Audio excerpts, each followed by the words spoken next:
Lecha dodi likrat kala Ele Shabbat nekabela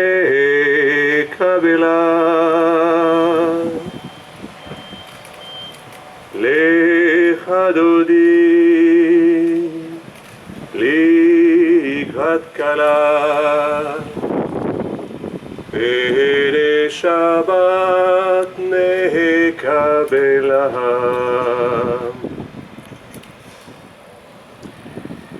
Merci de cette occasion de rappeler l'histoire et l'incarnation de Peter Schwarber. Merci Nicole, merci Roland, merci Alain, merci chers tous.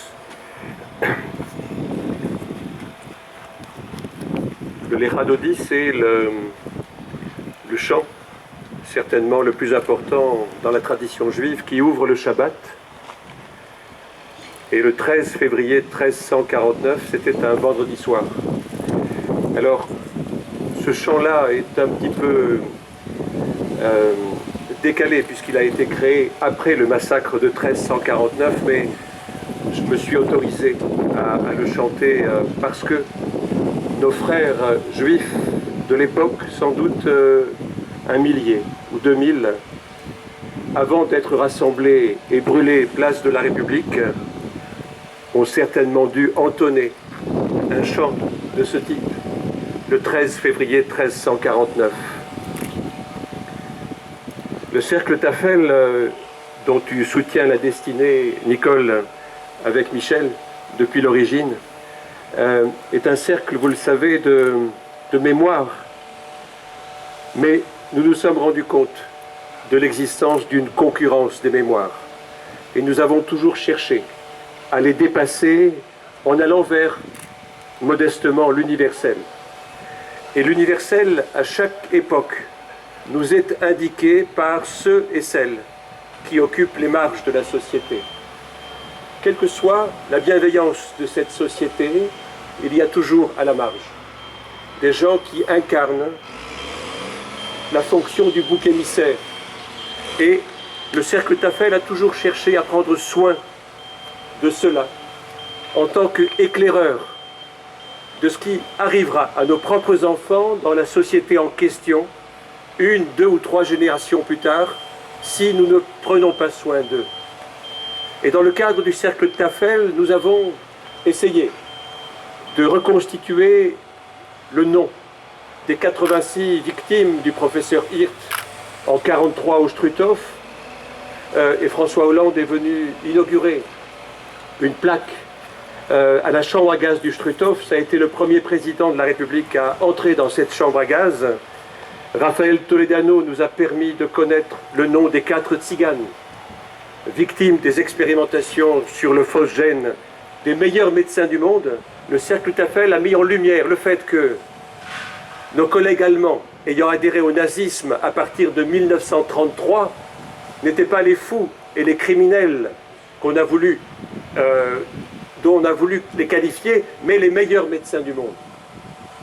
Et donc aujourd'hui, il y a comme un parallèle entre Strasbourg en 1349, ville libre avec une constitution écrite, un parlement démocratique, et la montée du nazisme en 1933, comme si, à chaque fois, c'était les sociétés les plus élaborées, excusez-moi, comme si à chaque fois c'était les sociétés les plus élaborées qui étaient aptes à mettre en œuvre la mise à mort, de manière socialiste parfois, des gens en marge de la société.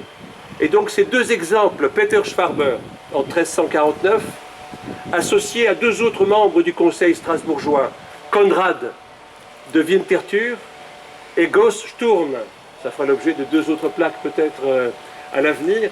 Il y a eu 3 justes avant l'heure, qui pour des raisons légalistes, parce qu'ils avaient été élus démocratiquement et parce que les Juifs payaient l'impôt, ces 3-là ont décidé de les protéger envers et contre tout. Et le contre tout, ça a été la révolte de la corporation des bouchers, qui a déposé ces 3-là, qui ont fini bannis. dépossédés de leurs charges. Et Peter Schwarber est mort en exil à Benfeld, d'où la dimension symbolique que rappelait tout à l'heure Nicole. Benfeld qui a accepté de donner le nom de Schwarber à une rue du centre-ville dès que l'occasion se présentera du côté de 2017. Je suis venu aujourd'hui pieds nus, comme nos frères juifs sont allés pieds nus au bûcher, non seulement pieds nus, mais complètement nus, puisque leurs biens et leur or étaient dans les doublures des vêtements, et que les Strasbourgeois, dont on dit que 3/5 étaient en dette vis-à-vis d'eux, les Strasbourgeois les ont déshabillés pour accaparer les richesses des Juifs, et on doit ça à Charlie Dam, qui a écrit un très bel ouvrage, Niklaus Fendel. Je dois aussi mes sources à Daniel Heret, qui est présent. On dit que certains Strasbourgeois ont eu des scrupules. Et l'or qu'ils ont volé aux Juifs, ils l'ont remis à l'œuvre Notre-Dame.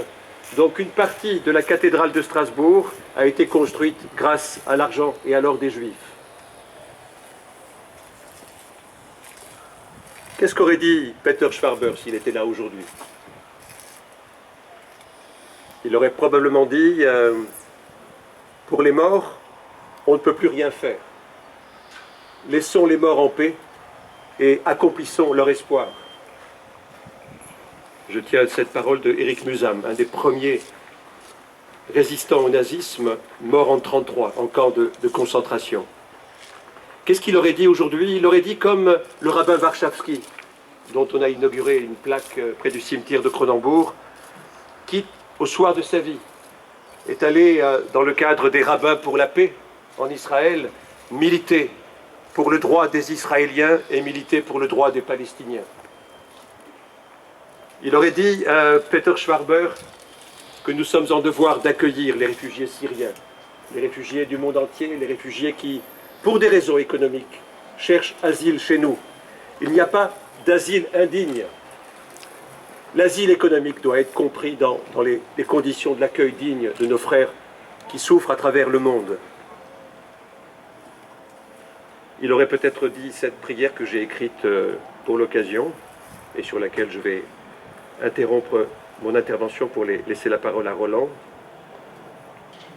Nous avons qualifié dans l'espace des 28 les conditions de l'accueil des réfugiés en mer, nous l'avons qualifié de Mare Nostrum à une époque, avant que ça ne laisse la place à l'opération Triton. Et je me suis interrogé sur le signifiant Mare Nostrum, notre mer, comme si nous étions propriétaires de la Méditerranée et comme si ceux qui s'engageaient sur des esquifs n'étaient pas au même titre que nous, non pas propriétaires mais colocataires de cette Méditerranée. Je trouve que le signifiant Mare Nostrum est un signifiant très totalitaire et que nous sommes, citoyens, hommes politiques, nous sommes en devoir de choisir et de ciseler nos mots afin de ne pas blesser les fragilisés du monde, les damnés de la mer, encore plus humiliés par le fait qu'ils sont transparents à nos yeux et par la manière dont on les qualifie, que par leur propre souffrance dans leur chair, probablement. Notre mer qui est si bleue, que ton nom soit partagé, que ton horizon nous fasse renaître, que ta générosité et ta miséricorde nous acceptent. Donne-nous aujourd'hui notre triton de ce jour, comme une trompette de la renommée et non pas comme un cercueil. Pardonne-nous nos deuils et nos défaites, comme nous pardonnerons un jour à nos bourreaux. Mais délivre-nous des quotas et soigne l'Europe de ses peurs et de ses carcans.